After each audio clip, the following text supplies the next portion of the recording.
Esok harinya di pagi yang cerah, Lintang menemani Nurdiah memasak di dapur.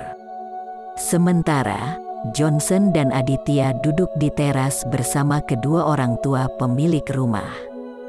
Johnson sangat senang manakala ayah Nurdiah menawarkannya ikut bekerja di tempatnya bekerja sebagai tukang perabotan. Dalam hati Johnson, ia sangat mujur mengantarkan Aditya dan Lintang mencari keberadaan Mbah Karyo. Membantu dengan tulus ikhlas anak malang seperti mereka justru adalah sebuah jalan bagiku untuk menemukan pekerjaan, gumam Johnson.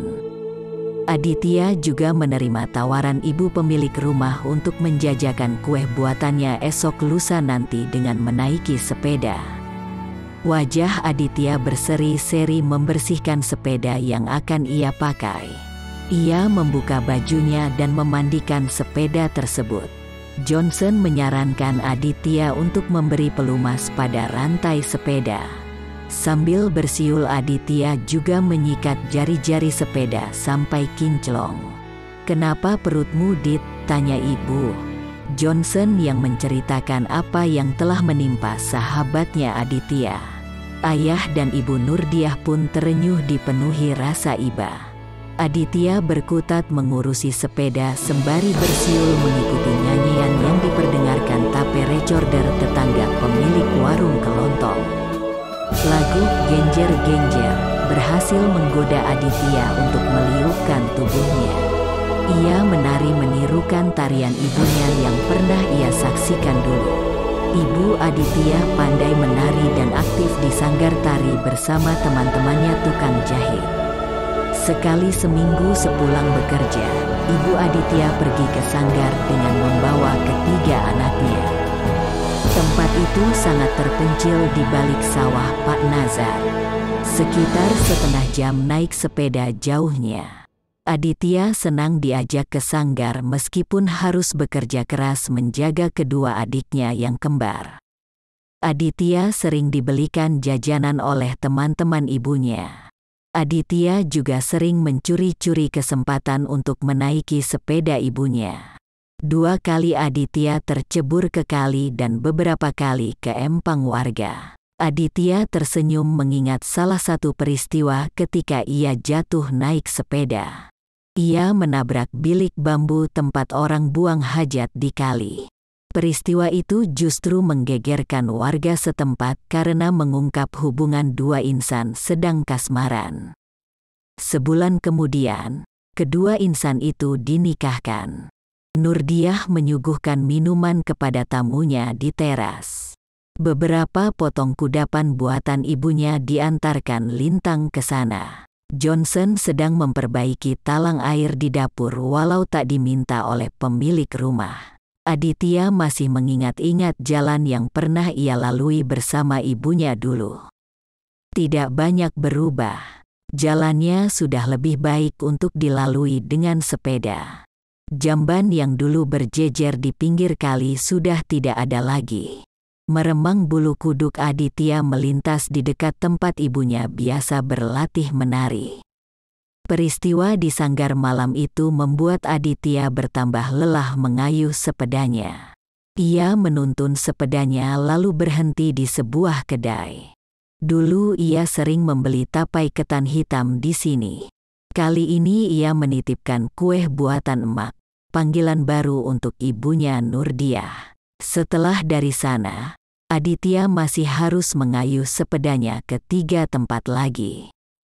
Dengan siulan ia nyanyikan lagu Genjer-Genjer.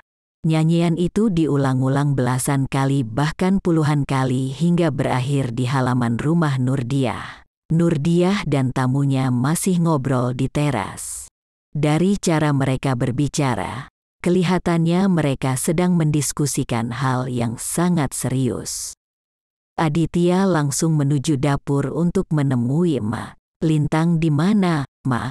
"Tuh, di kamar kakakmu," kata emak. Aditya kaget lalu mengintip Lintang dari pintu. Mata Aditya membesar kepada Lintang yang tiduran di kasur Nurdiah sembari membaca buku. "Lin," hardik Aditya setengah suara. Biarin adikmu di situ, nak. Kakakmu yang menyuruhnya untuk merapikan buku-bukunya, teriak emak. Mak, Lintang tidak akan bekerja kalau sudah membaca begitu, mak, ujar Aditya. Emak hanya tertawa sambil mengiris daun bawang. Nanti setelah kamu makan siang, parut kelapa kita. Besok kita buat wajik pesanan Ibu Engkus. Tanpa menunggu lama setelah makan siang, Aditya mengambil parutan kelapa lalu mengerjakan permintaan emak. Di sela suara parutan kelapa, terdengar senandung genjer-genjer dari atap rumah. Sesekali terdengar pula suara Johnson turut bersenandung kecil mengikuti lagu rakyat yang disenandungkan bapak. Di sawah yang digarap Pak Nazar banyak genjer, mak. Saya belum pernah memakannya, ucap Lintang muncul di pintu dapur. Di tangannya masih ada buku bergambar Jenderal Sudirman. Kalau begitu, nanti sore kamu sama Kak Nur ke sana mengambilnya. Cara memasaknya bagaimana, mak? Tanya Aditya. Ditumis, Dit, tapi ada caranya agar rasanya tidak pahit. Genjer yang masih kuncup direndam hingga layu lalu diremas-remas dengan air garam. Kemudian tiriskan airnya lalu siram lagi dengan air hangat dan siap untuk ditumis. Masukkan dulu bawang putihnya, jreng, lalu masukkan bumbu lainnya. Apinya sedang saja, kata emak bersemangat. Sedapnya, kata Lintang seolah ia sedang mencium aroma tumisan bawang putih dan cabai. Sekarang saja kuajak Kak Nur ke sawah Pak Nazar, imbuh Lintang bergegas ke teras. Hus, jangan sekarang. Masih ada tamu kakak itu, cegah Aditya, namun langkah kaki Lintang terlanjur melangkah cepat menemui Nurdiah di teras. Kali ini Lintang bisa menahan kalimat yang akan meluncur dari mulutnya. Kita kenapa, Lin? Tanya Nurdiah tersenyum. Pemuda di sebelah Nurdiah ikut tersenyum memandangi Lintang yang seketika menutup mulut dengan sebelah tangannya. Tatapan pemuda itu berpindah ke buku di tangan Lintang. Jari telunjuk kirinya masuk di sela halaman buku. Kita mengambil genjer ke sawah Pak Nazarkah? Senyum Lintang menutupi kegugupannya dipandangi pemuda itu. Sudah halaman berapa kamu baca buku itu? Tanya pemuda teman Nurdiah. 124 om, jawab Lintang tanpa membuka buku yang dibatasi jarinya lalu kembali ke dapur.